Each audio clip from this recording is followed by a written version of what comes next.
আসসালামু আলাইকুম সবাইকে। একজন খামারি হিসেবে সকাল সকাল উঠে কী কী কাজ করা লাগে সবগুলো আজকে আমি এই ভিডিওতে দেখাবো, একদম সকালের কাজগুলো। তো নর্মালি অন্যান্য মানুষদের মতো বিলাসীভাবে ঘুমাতে পারে না খামারিরা, তাদের ভোর সকালে উঠতে হয়, উঠেই কাজ করতে হয়। যেমন আমি সকালে ফজর পর থেকে কাজ শুরু হয় আমার। এখন আপাতত আমার মুরগির বাচ্চা নেই, মুরগির বাচ্চা থাকলে কাজের সংখ্যাটা অনেক বেশি হতো। এখন যেহেতু শুধু কোয়েল পাখি আছে আমার কাছে, তাই কোয়েল পাখি দিয়েই আমি সকালবেলা কাজটা শুরু করি। প্রথমে কোয়েল পাখির এখানে এসে কোয়েল পাখির যে বিষ্ঠাগুলি আছে ট্রেতে ওইগুলো পরিষ্কার করি, তারপরে এগুলোকে ঝাড়ু, রুমটা ভালোভাবে ঝাড়ু দিয়ে এখানে ওদেরকে খাবার দেওয়া লাগে। তো এই খাবারটা দিয়ে তারপরে আমি চলে যাই দোতলায়। দোতলায় আমার ভাইগনার মাসাল্লাহ বেশ কয়েকটি ছোটো ছোটো মুরগির বাচ্চা ছিল, ওইগুলো এখন বেশ ভালো বড় হয়েছে। ওইগুলোকে একটু যত্ন নেওয়া লাগে। ওইগুলো একটি খাঁচাতে আছে আপাতত, ছোটো একটি খোপে। ওইগুলো ট্রেগুলো পরিষ্কার করে তারপরে খাবার দিতে হয়। তো প্রথম এগুলো এখন 1.5 মাসের বাচ্চা। তো এই 1.5 মাসের বাচ্চাগুলিকে একদম জিরো বাচ্চা যখন ছিল তখন এনেছিলাম আমরা, ব্রুডিং করা সহ, ব্রুডিং থেকে শুরু করে এতটুকু অবধি আনতে যেই পরিশ্রম করা লাগে সবগুলি করা হয়েছে এগুলোর উপরে, এবং সবগুলো ভ্যাকসিনও করা হয়েছে। তো সবগুলা বাচ্চাকে মাশাল্লাহ একদম আমরা 35টা বাচ্চা এনেছিলাম এখানে, 35টা থেকে 4টা মারা গেছিলো, 31টা এখন অবধি আছে। এই 31টা বাচ্চা এখানে ফার্মিট আছে 20টা, আর বাকি 11টা আছে এখানে হাইব্রিড গলা ছিলার বাচ্চা।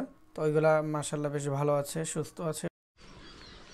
যারা প্রকৃত খামারি তাদের কাছে এই মুরগির বিষটার গন্ধ কিছুই না। এখন কথা হচ্ছে এগুলো এখানে রাখার কারণ কি। আমি যদি বাসার আশেপাশে এগুলো ফেলি এইদিকে, তাহলে পরিবেশটা অবশ্যই নোংরা হবে, পাশাপাশি গন্ধ ছড়াবে আশেপাশে। পরিবেশে যারা মানুষ আছে তাদের জন্য সমস্যা হবে। সেই ক্ষেত্রে আমি এখন চেষ্টা করলাম এগুলোকে এখানে রেখে শুকানোর জন্য। ওই যে গতকালকে যেগুলো এখানে রেখেছি ওইগুলো শুকিয়ে গেছে, ওইগুলো এখন মোটামুটি একদম হয়ে গেছে, মানে একদম শক্ত হয়ে গেছে।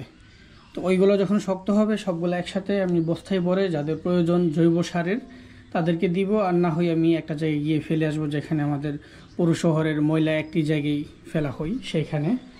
কারণ আমি চাচ্ছি না আমার পরিবেশটা নষ্ট হোক আমার জন্য, এই খামার করার জন্য। তাই আমি উপরে নিয়ে আসছি, এখানে এটা 5তলার উপরে, এখানে অবশ্য কেউ উঠে না, খুব কম বাসার মানুষ আমি ছাড়া।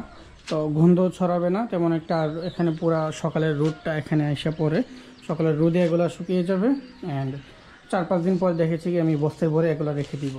তো সেই জন্য আমি এখানে নিয়ে আসছি। আগে এগুলো কী করতাম, আমি পাশে ফেলতাম বাসার।